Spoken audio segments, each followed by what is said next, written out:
Hey y'all, this is day 19. Y'all told me I had some of my tea today. Look at y'all. I'm proud of y'all. Thank you. Anyway, today's day 19, and I just want to really just cut straight to the point. Okay. Nobody else can deem me worthy of love other than you. You see, we spend a lot of time or you know what? I'm not even gonna say that. I've spent a lot of my life thinking that I wasn't worthy to be loved, and that I just had to accept the ways that people loved me. And even if it didn't really feel like love to me, I was just like, okay, well, I just have to accept whatever it is that they want to give me. And, you know, they say that they love me, but the actions show otherwise.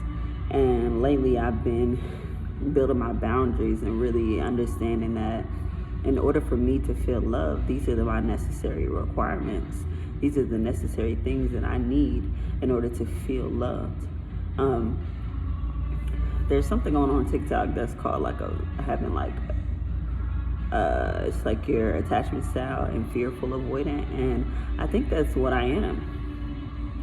Fearfully avoidant means basically in all situations that you're in, you're finding a reason why that person doesn't love you.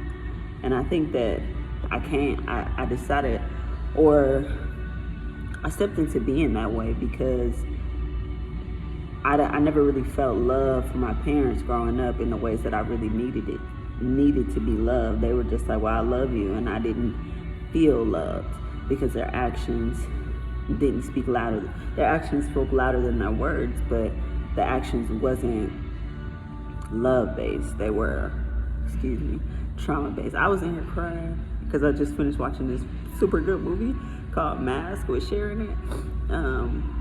That's what y'all just seen. The tear was coming down. But anyway, I just wanted to jump right in. Yeah, so because I wasn't loved properly, in my relationships, romantically, platonically, things like that, I've always tried to find reasons why my friends didn't love me or my partners didn't love me or whatever the case may be, instead of truly accepting the love that they gave. But I also had to learn that okay, I'm not accepting the love that they give me, but what do I even deem love to be? What is the definition of love to me? And what makes me feel loved and desired, and what makes me feel wonderful when I'm around a person, whether it be platonic or romantic or familial, right? I'm still learning, what that looks like for me in each and every department. But I know it feels fun. I know it feels good. I know it feels truthful. I know that the foundation of it is God. I know that I have to feel safe in it. And not necessarily safe with the person, but safe within myself enough to be with them. And not give up my boundaries for them. I think a lot of the times in love that I've had, I've given up and sacrificed my boundaries in order to be with them, or in order to service them. And that was really me people pleasing and not necessarily me loving them. And that I realized that in order for me to love someone truly, I had to love them within my boundaries as well. They had to love me within my boundaries as well. And not just being a love that makes me crazy, being a love that makes me sane and whole and full and feel like I'm safe enough to tell the truth and to be who it is that I'm destined to be, someone who pushes me forward. And that's exactly what I want to give to someone else too. I think that no matter what your attachment style is,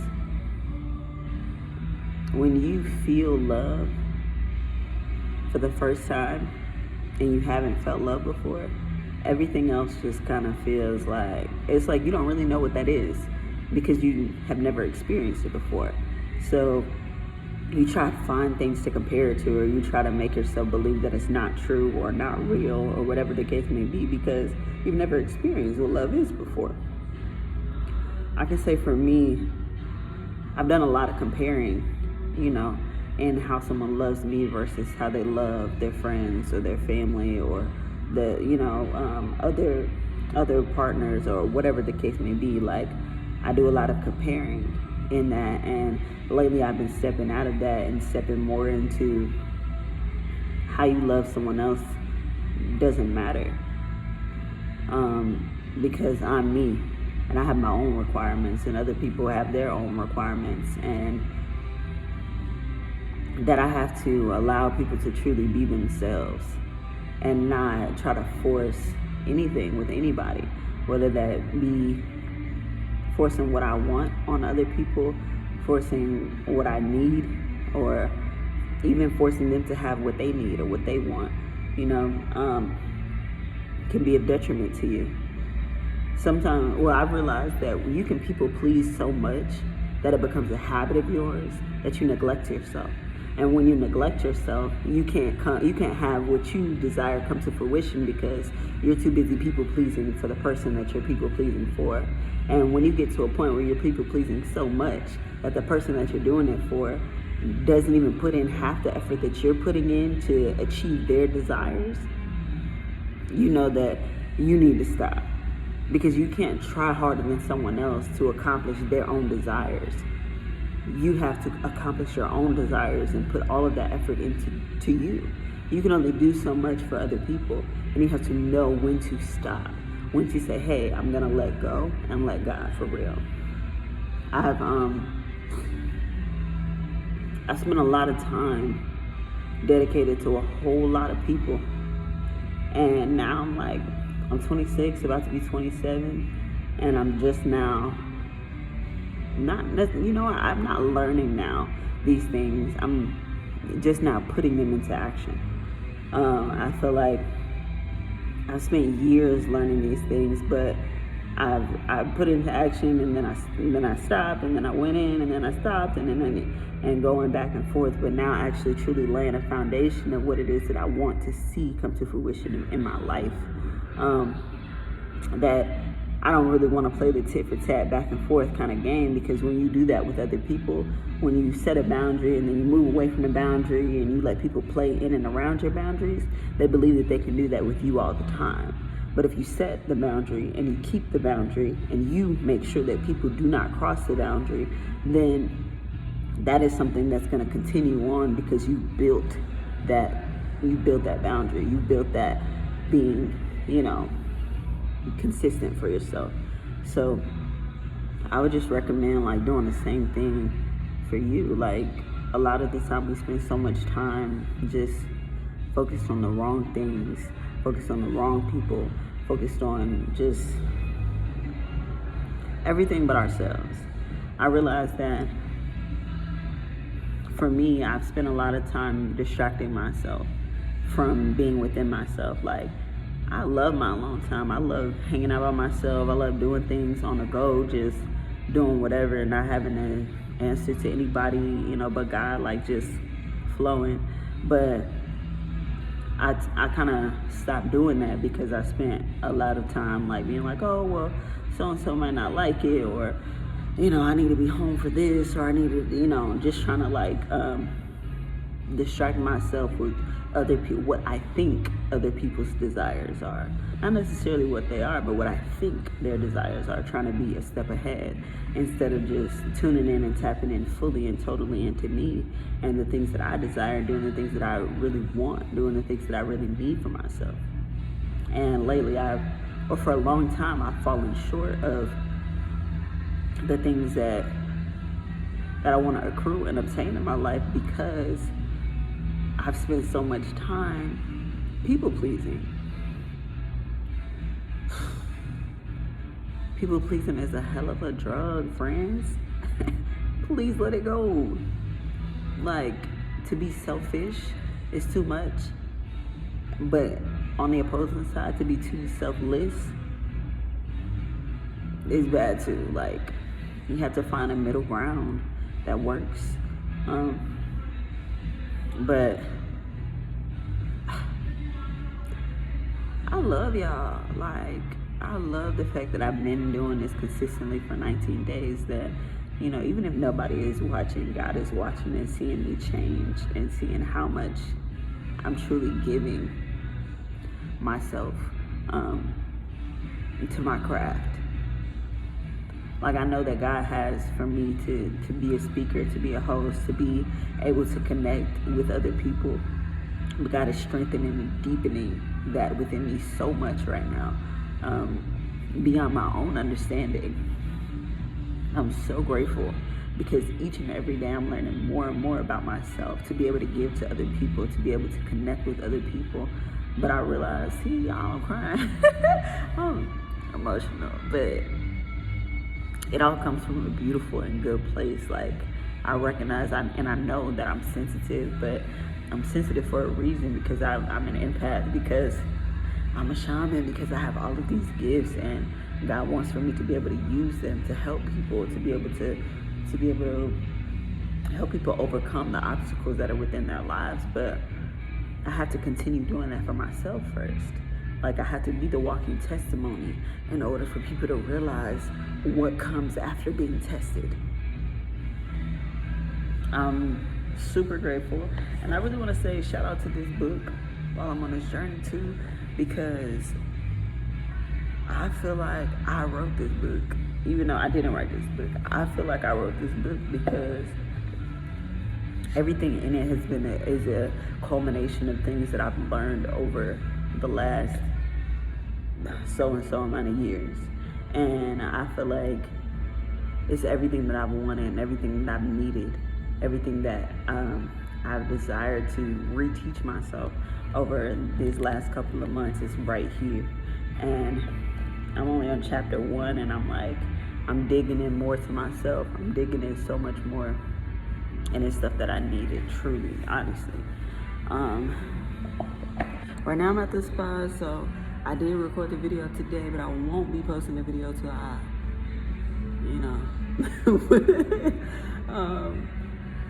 but I'm gonna take some time for myself and enjoy myself, like do what it is that I need to do in order to tap truly into the gifts that I have, because we are all so gifted. We are all so gifted. But a lot of us run away from our gift because we don't know what it looks like to be successful. We don't know what it looks like to be joyful within our gift. A lot of people have told us that we aren't gifted. I can say for me, like with singing, for instance. When I was a kid, I used to love to sing.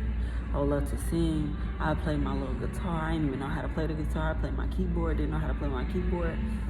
I had a karaoke machine, and I would just sing. And no one ever nurtured that within me. My mom was like, okay, girl, like whatever. I remember singing a song in front of my family, and they all just sat, arms folded, just staring at me. Like, and my brother was like, that's it? Like, and I remember closing up my shell after that. I used to write song after song every day. And even my grandmother, as much as I love her, like I did a talent show, and she was like, oh, your voice just keep changing up. I don't think you should do this. Da, da, da, da. And I love her, and she supported me in my other gifts. But in that particular gift, that is one gift that wasn't nurtured until I was in high school by like sophomore, junior year, by my musical theater and chorus teacher. And they told me how beautiful my voice was and all these different things. And then